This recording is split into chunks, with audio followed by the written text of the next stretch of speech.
farol que me guia, é a luz do meu caminho.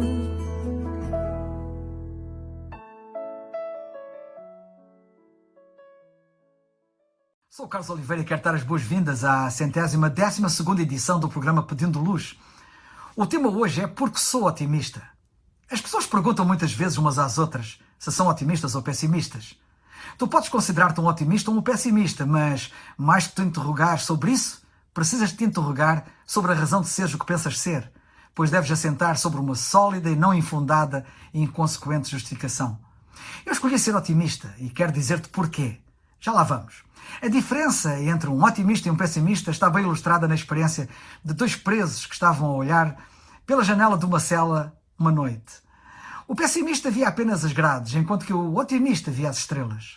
Tu e eu temos ambos olhos, mas como aqueles presos, apesar de olharmos para o mesmo, podemos ver coisas diferentes. Não é assim de admirar que as pessoas tenham visões diferentes da vida, da própria Bíblia. Quantas pessoas correm meca e seca e acabam desiludidas? Quantas procuram encontrar satisfação, realização numa carreira, no dinheiro, em viagens, no sexo, nas drogas, na religião? Tudo em vão. Sabe que não encontrarás qualquer plena satisfação e realização a não ser no Senhor Jesus Cristo, por muito que tu discordes. Podes experimentar todas as outras vias que descobrirás que não têm saída. É apropriado lembrar aqui o que o Senhor Jesus Cristo disse com muita clareza um dia: eu sou o caminho. Por isso, esquece as outras vias. Ele não disse ser uma via, admitindo que houvesse outras. Ele apresentou-se como o único caminho, a única via com saída. E que saída! Alguém um dia perguntou-me se eu tinha algo para comemorar e eu disse: claro que tenho. E veio-me logo à mente o que o Senhor Jesus Cristo disse diversas vezes: tem bom ânimo. A primeira vez que o Senhor Jesus Cristo proferiu esta frase foi a um paralítico, quando ele lhe disse ipsis verbis: filho, tem bom ânimo, perdoados te são os teus pecados. Mateus 9:2. Agora, nota o seguinte, é muito importante mesmo que observes este detalhe. O paralítico padecia de paralisia, mas o Senhor Jesus Cristo sabia que ele tinha necessidades bem mais profundas do que a paralisia patente. Ouviste bem? Este homem tinha necessidades bem mais profundas do que a cura da sua paralisia.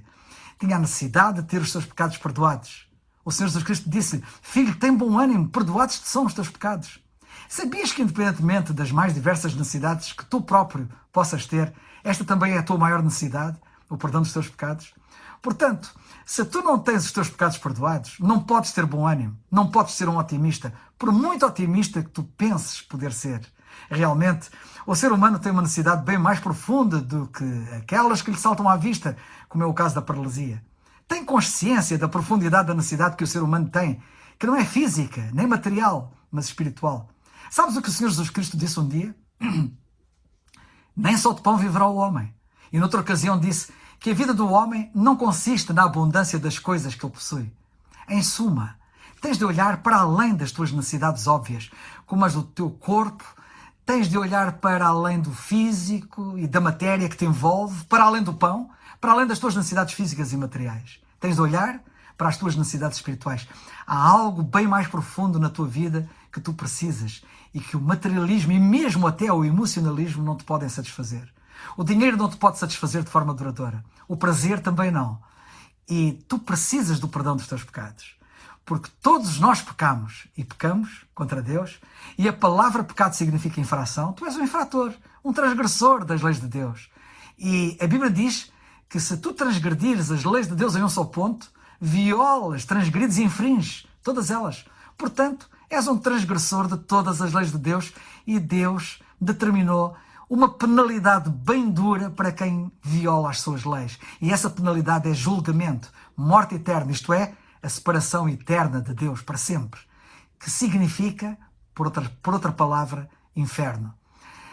Ora, é esta a penalidade e estamos todos sob esta sentença, sob esta condenação. Estamos numa situação pior que a de Demócles, que estava sentado sob aquela espada nua que pendia sobre a sua cabeça. Demócles, que viveu no século IV a.C., disse algo contra o rei de Siracusa e foi-lhe ordenado que se sentasse debaixo de uma espada nua, suspensa sobre a sua cabeça por um único fio frágil de cabelo. Imagina só, o quadro de todo o ser humano.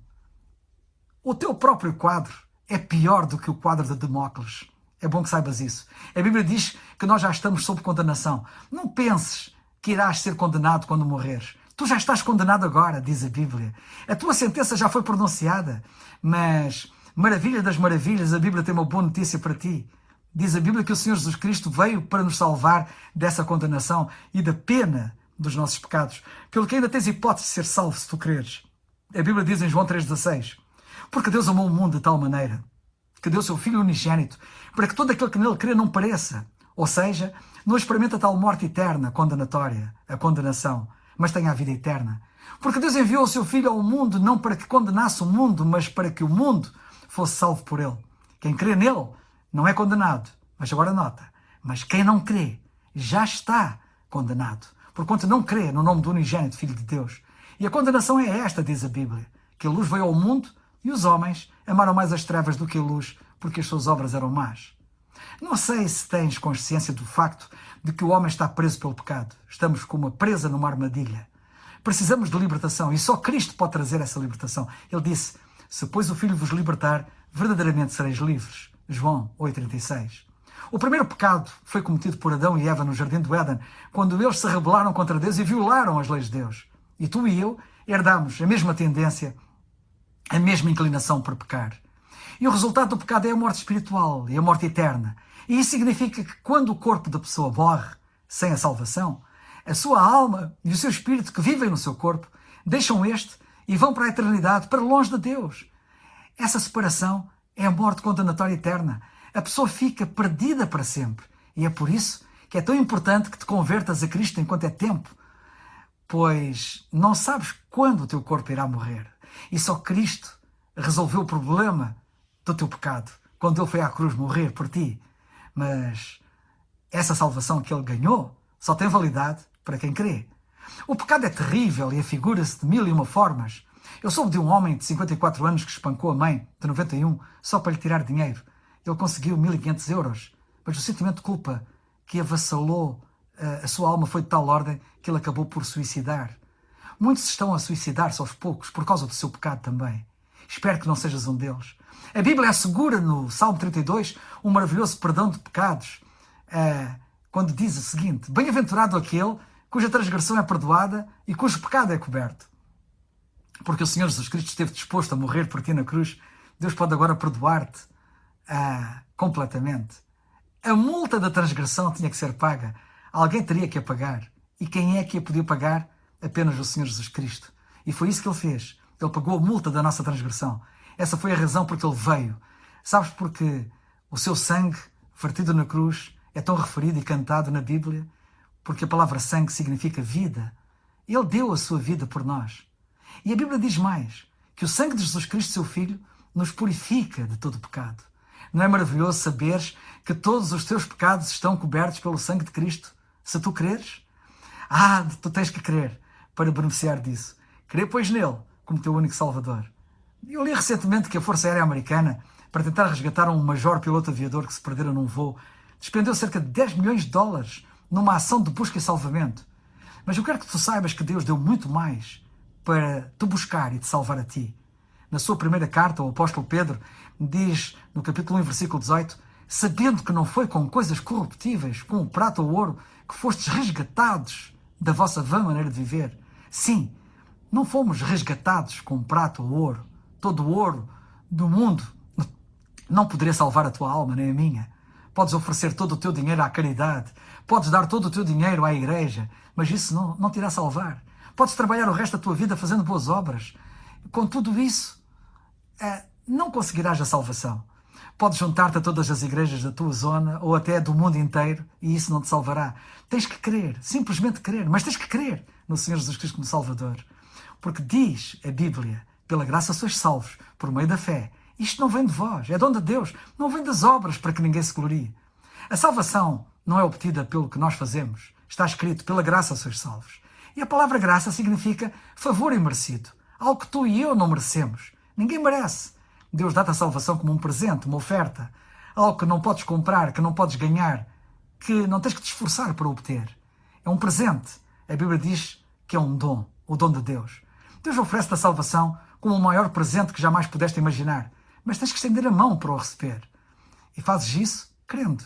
Crendo no Senhor Jesus Cristo como teu único Salvador. Apenas crendo. E é por isso que eu sou um otimista. A salvação está-me garantida. Não foi realizada por mim, mas pelo único que eu poderia realizar, tendo-me ele oferecido essa mesma salvação como presente. Sim, eu sou um otimista. Tenho bom ânimo, porque criei e os meus pecados foram perdoados. Como ele disse a uma mulher que um dia creu, conforme lemos em Mateus 9:22, ele diz-me igualmente a mim, que creio da mesma forma. Tem ânimo, a tua fé te salvou. Perante isto, como não podia ser eu um otimista, tanto mais que já li o último capítulo da Bíblia que mostra que quem crê aguarda um futuro eterno glorioso. Só posso repetir o que o apóstolo Paulo escreveu em 2 Coríntios 5:6. Pelo que estamos sempre de bom ânimo, sempre otimista. De que estás à espera para usufruir desta graça, desta salvação? Como Paulo disse a um pessimista que estava desesperado e em vias de cometer suicídio, crê no Senhor Jesus Cristo e serás salvo. Atos 16:31. Ele foi salvo. E tu? É o farol